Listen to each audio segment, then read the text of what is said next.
So, um, if you could go ahead and let us know who you are. Yeah, I'm Nate. I'm 12 and I'm in grade 7. You're 11. Oh, no, I'm That's okay. 11. I'm You're fine with 11. So, Yeah, I'm Nate, age 11 in P7. Yeah. Yes? Okay. And if you feel comfortable telling us, can you let us know what your additional support needs are? I've got autism, ADHD, Tourette's, dyslexia, and anxiety. And OCD. Oh, yeah, OCD. The So, fabulous 6. the fabulous 6. Special 6. The special 6, Yeah. sorry. Yeah. So would it be fair to say, Nate, that a typical day at school is a little bit different for you than for your friends? Yeah. Yeah. What words or feelings come to mind when you hear the word school? Bad. Bad? No, bad. Yeah. Yeah. Um, do you want to expand on that, or It's a bit odd because whenever like it's a bad day, for example, Monday, Tuesday, Wednesday, and Thursday, that's all bad days for me. is Friday good because it's the last day before the weekend? Yeah. Yeah. I have a little boy like that. What, if anything, do you enjoy about school? PE. Is there a particular reason why PE is good? Just like sports. Yeah. Get to move your body a little bit? Yeah. A lot. A lot.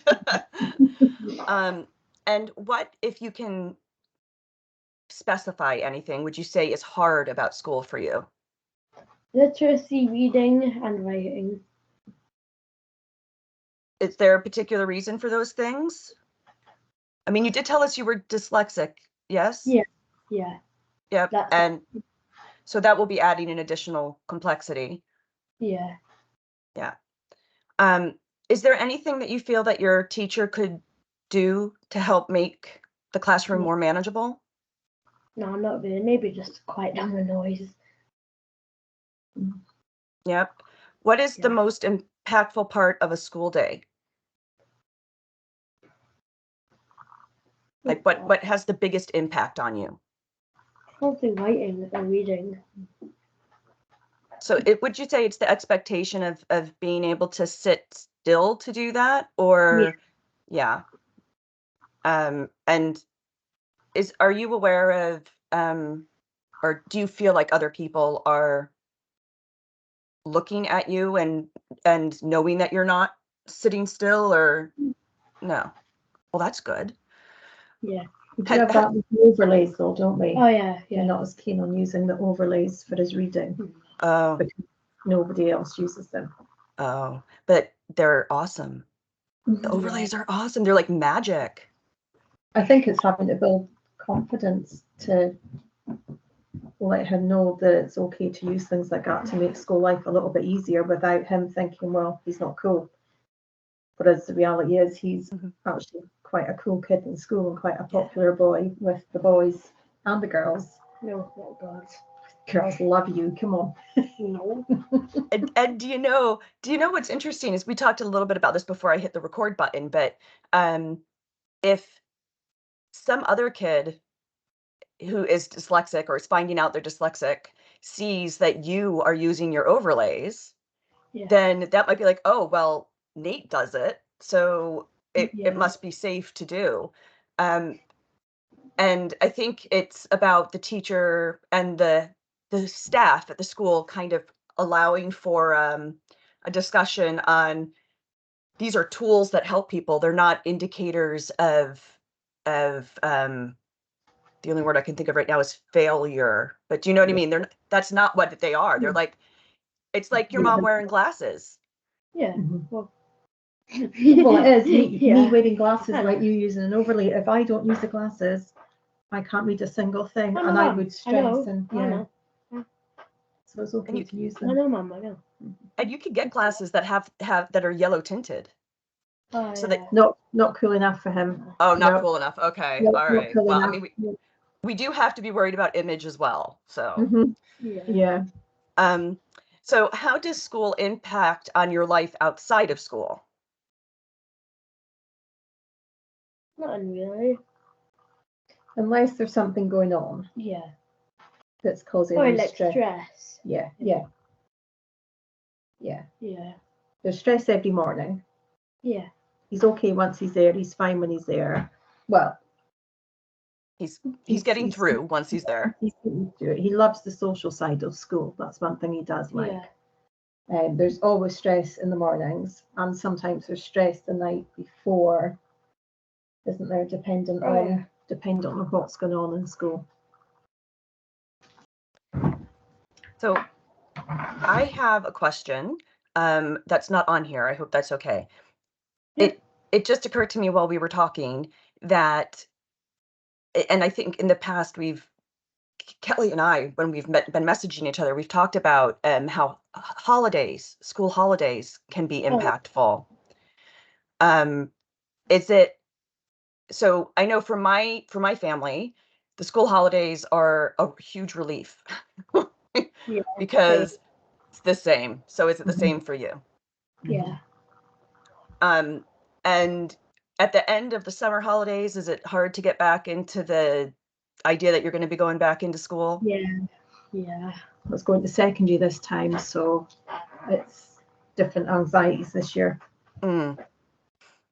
And are those anxieties playing up every day, or is it the kind of thing that it's only you try not to think about secondary school and then it happens when you do? Or I want to go to secondary school. Mhm.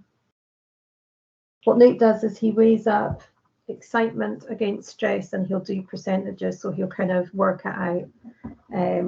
So at the moment it's not as relevant because we're months and months and months away from it, but as the time gets closer it'll probably feel a bit more real, and the anxiety will get a bit higher. Mhm. I completely understand. There is so much to be excited about in this like new phase, but there's also a lot of unknowns. Yeah, Yeah. definitely. Since you're actually on the cusp of transition, if it would be okay to ask about how school is supporting you in that, is there anything particular that the school has done that you have found useful so far in helping you get ready to transition? Day visits. I'm sorry, I didn't hear you. Day visits. He's had Oh, day visits. day Yeah, so visits. he had about 4 of them, maybe 3 or 4 of Yeah, them. 3 or 4. And we also got a different option. We were offered to go to the schools, and my mum took us to the school, and we met with one of the ASN teacher who's been coming to the child's plan meetings, and she showed us around the school, just us.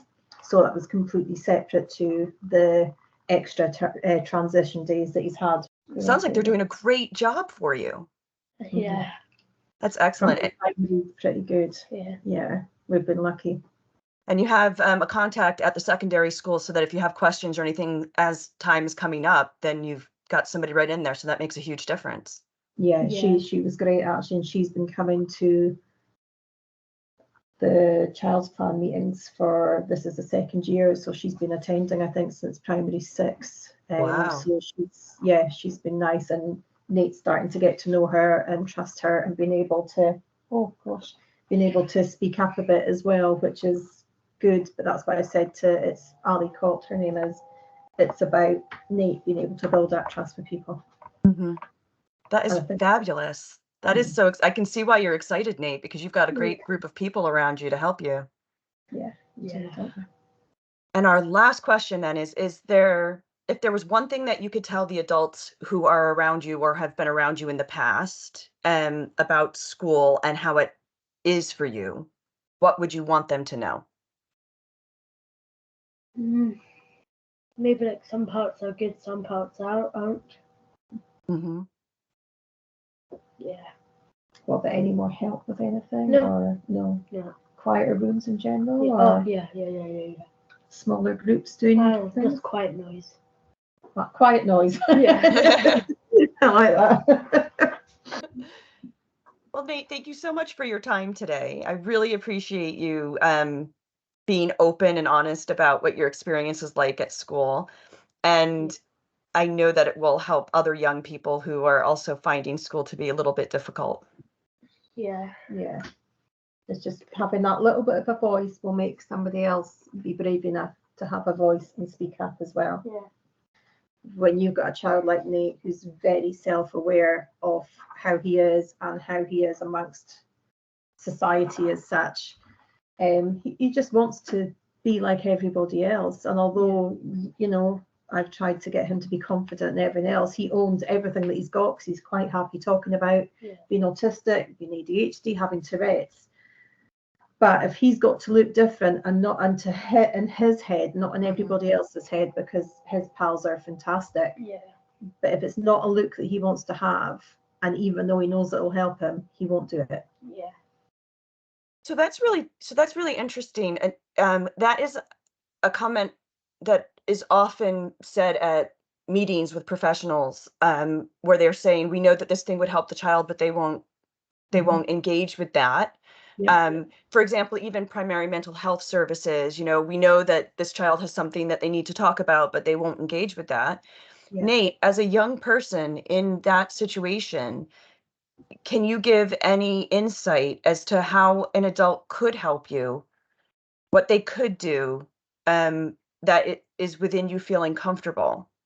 Maybe like calm down the noise, like me going into like a twinkly room. Like it's a quieter space for you to go into. Yeah, because in our school we've got like this twinkle room. Yeah.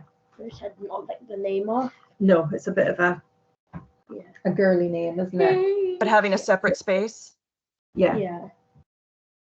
And allowing you to go there when you need it, or like just being able to get up and go, or yeah. But he does have that. That's the No, I thing. don't. I thought you did have that. No, I just go to the toilet. Okay. Yeah. Yeah. Because I think the thing is, when it's too noisy, then the brain's not going to feel calm. And if you get to go somewhere quieter, then you will be able to do the work and carry on with what needs done that day. So yeah, no, he used to get the option of going to the twinkly room, it's called, before, but then he would go there and sometimes there'd be other kids and there'd be a bit of a noise, so that defeats the purpose of him going into somewhere. Yeah, because sometimes people just like stay there. Yeah.